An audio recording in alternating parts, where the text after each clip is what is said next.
teman-teman, if you're new to my channel, aku Ajeng and welcome.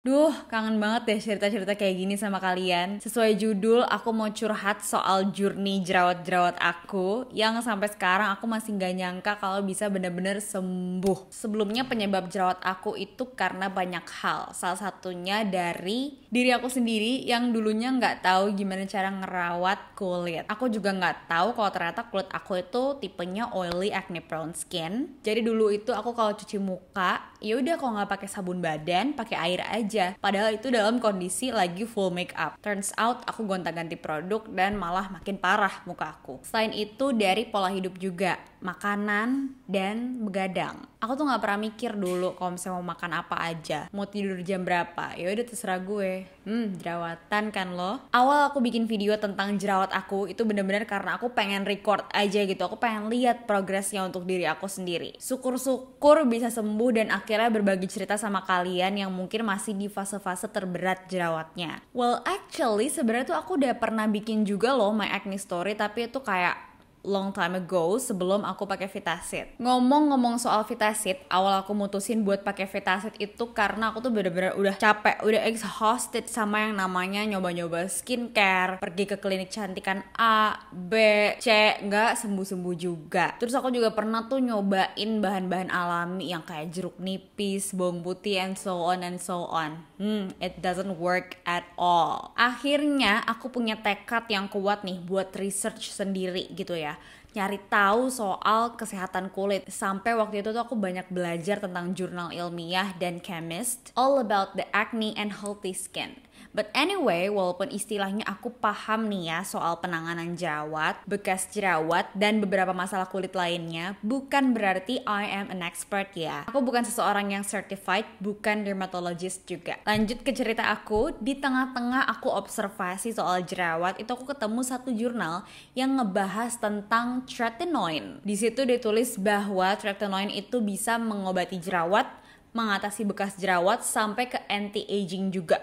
Terus aku mikir kayak, hah? Masa sih? Ini obat ajaib apa gimana? Terus itu kan aku baca jurnalnya bahasa Inggris ya, dan aku mikir ada nggak ya di Indonesia? Ternyata ada si Vitasit ini merek dagangnya. Jadi memang yang terkenal itu namanya Vitasit, bukan tretinoin. Tapi sebenarnya Vitasit ini tuh kayak brandnya gitu. Dia isinya tuh tretinoin. Presentasinya macam-macam. Ada yang 0,025%, 0,5%, 0,1%. Kebetulan yang aku pakai ini yang 0,025%. Nah, tapi tunggu dulu. Waktu itu pas aku udah ketemu Vitasit, aku nggak langsung lari ke apotek terus langsung beli mbak. Nggak gitu.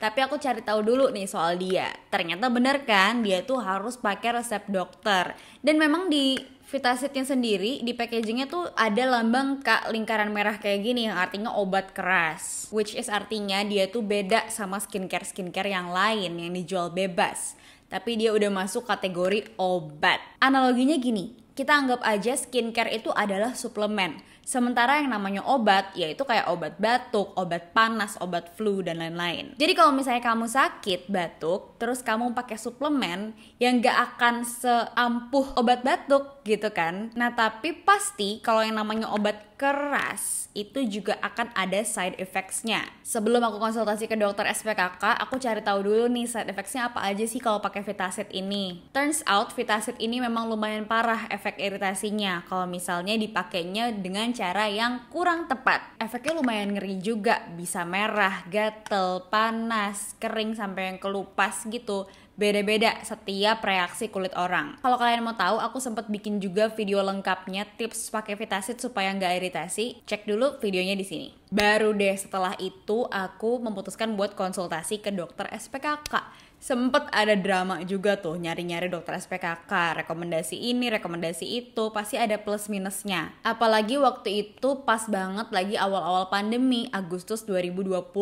Ada rasa ragu juga gitu loh buat konsultasi ke rumah sakit. Look, ini bukan iklan, bukan endorse sama sekali, tapi waktu itu akhirnya tercetus di pikiran aku, oh iya kan sekarang bisa konsultasi online. Akhirnya aku konsultasi dokter SPKK online via chat, cuman 30.000. Kalau misalnya kalian mau tahu selengkapnya, aku udah pernah buat juga video khususnya tentang pengalaman aku konsultasi online di dokter SPKK. Apa aja yang dibicarain pas konsultasi? Pertama, kulit aku sanggup nggak pakai Citretinoin ini kira-kira, karena memang dia tuh cara kerjanya dia kayak maksa kulit kita buat regenerasi jauh lebih cepat dari biasanya. Makanya kan banyak tuh ya orang-orang bilang istilahnya, aduh gue purging nih pakai Vitasit. Ya itu karena memang dia tuh cara kerjanya ngedorong lapisan kulit kamu yang di bawah ke atas. Jadi kalau misalnya kamu ada jerawat di bawah-bawah kulit itu naik semua. Yang kedua, aku diskusiin juga gimana cara pakainya, dan itu setiap orang tuh beda-beda. Kalau aku waktu itu disaranin untuk pakai moisturizer dan sunscreen juga selama pakai Vitasit ini. Terus presentasinya nanti ditentuin juga sama dokternya. Kalau aku so far disuruh pakai yang 0,025% aja karena memang udah efektif untuk di kulit aku. Asal kalian tahu ya, fase-fase terberat aku tuh waktu itu di Agustus 2020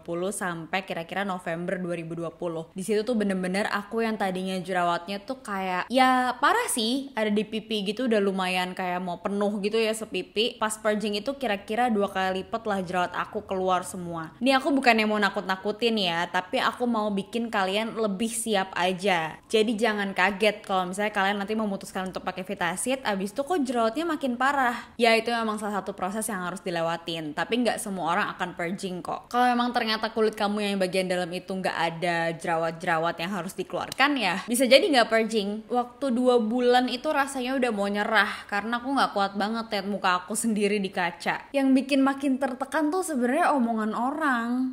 Kenapa jerawatnya kok makin parah jadinya? Udah coba ini belum? Coba deh pakai ini. Aduh, ngeri banget jerawatnya. Loh. Kayaknya kemarin udah membaik, kok hari ini ya jerawat lagi sih? Ya pokoknya omongan-omongan kayak gitu lah kira-kira. Kadang kita gak bisa tuh berhentiin orang-orang ngomong kayak gitu. Pasti akan ada orang-orang yang ngomong kayak gitu, baik sengaja ataupun gak sengaja. Yang harus kita lakuin adalah sebenarnya udah muka tembok aja, tutup mata, tutup telinga, dan percaya kalau jerawat lo tuh akan sembuh one day. Buat yang belum tahu, Vitasit itu kira-kira baru kelihatan hasilnya setelah 3 bulan kita pakai. Itu juga bekas jerawatnya masih ada, belum yang kayak aku sekarang gini ya. Kalian bisa scroll aja deh kira-kira video aku di bulan November tuh jerawat aku progresnya kayak apa. Hai, aku mau sharing nih ke kalian soal sabun yang biasa aku pakai untuk mencerahkan bagian kulit yang cenderung gelap, kayak misalnya underarm atau siku. Skinpedia Brightening Essential Soap ini tuh sabun yang bisa dipakai buat tubuh dan juga wajah.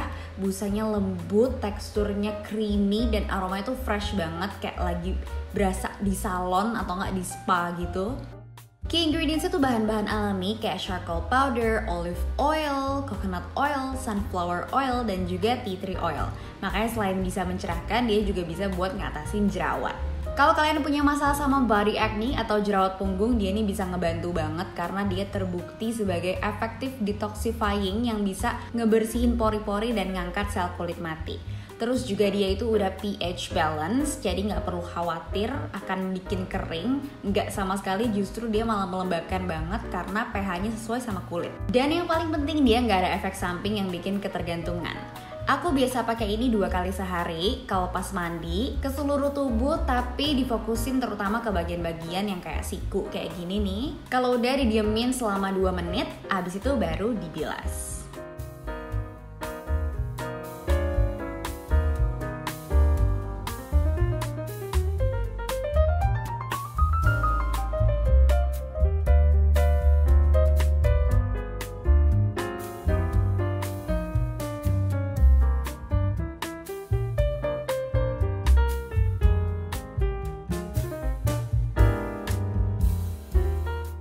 Selama pakai sabun ini tuh aku berasa banget efek mencerahkan dan juga melembabkan. Dan yang bikin aku gak mau berpaling dari sabun ini adalah aku sekarang udah gak pernah punya jerawat punggung lagi. If you guys wanna know more about this product, aku link marketplace-nya di description box aku, so please kindly check it out. Yang aku khawatirin sebenarnya waktu itu adalah bekas jerawatnya kira-kira bisa hilang gak ya? Bekas jerawatnya parah gak ya kalau jerawatnya aja sebanyak ini? Karena kalau misalnya kalian mikir lebih susah ngilangin jerawat daripada bekas jerawat, itu salah banget. Bekas jerawat itu 2 kali lipat lebih susah dihilangin. Tapi alhamdulillahnya aku nih sekarang bekas jerawatnya gak begitu parah. Paling cuma merah-merah aja nih di bagian pipi, tapi gak ada yang sampai bopeng kayak gitu. Karena memang waktu pas purging itu kan jerawatnya keluar semua ya. Aku tuh mengusahakan sebisa mungkin untuk gak pencet jerawatnya, supaya gak makin inflamasi dan nantinya bekas jerawatnya makin parah. Setiap ada jerawat paling aku tempelin sama Acne Plus aja. Ini aku udah jelasin juga nih berkali-kali termasuk di video aku yang cara menghilangkan bekas jerawat. Kalau kalian kepo biaya yang aku keluarin berapa sih dari jerawatan parah sampai bisa sembuh kayak gini? Yang pertama biaya konsultasi online-nya itu 30.000 per konsultasi. Total aku konsultasi tuh kalau nggak salah 3 kali ya seingat aku. Jadi 90.000 tuh ya, 30 kali 3. Ditambah Vitasit itu harganya sekitar 30 ribuan gitu. Dan buat dari Agustus 2020 sampai November 2020 itu aku pakai 2 tube. Jadi totalnya 60.000. 90.000 ditambah 60.000, 150.000 saja. Oh, sama mungkin ditambah skincare lain yang aku pakai, tapi itu optional kok. Kalau kalian mau lihat, kalian bisa cek di description box aku atau ke IG story aku ada morning skincare routine. Sudah lengkap sayangku. And now I'm sitting here, aku sangat bersyukur aku tuh nggak keluar uang banyak yang kayak treatment A, treatment B gitu ya. Bisa habis jutaan kali itu ya. Aku sama sekali nggak minta kalian buat ngikutin proses aku atau ngikutin rangkaian skincare aku. Semua itu balik lagi ke pilihan kalian masing-masing, tapi aku mau kalian punya mindset yang kepengen cari tahu terus. Banyakin pengetahuan, jadi kalian gak gampang dibohongin. Dan nantinya kalian bisa bikin keputusan yang tepat. Aku senang banget kalau bisa bantu kalian. Jadi kalau misalnya ada yang mau ditanyain, kalian boleh komen, sebisa mungkin aku akan reply. Terus kalau misalnya ada yang nanya, apakah sampai sekarang ini aku masih pakai Vitasit? Jawabannya masih, tapi frekuensinya aku kurangin. Terutama kalau misalnya aku mau review produk yang ada bahan aktifnya, biasanya aku stop dulu pemakaian Vitasitnya. So, terima kasih udah nonton video ini. Kalau boleh komen, komentar di bawah untuk diskusi tentang video ini atau request video selanjutnya. Stay healthy and beautiful. Bye-bye.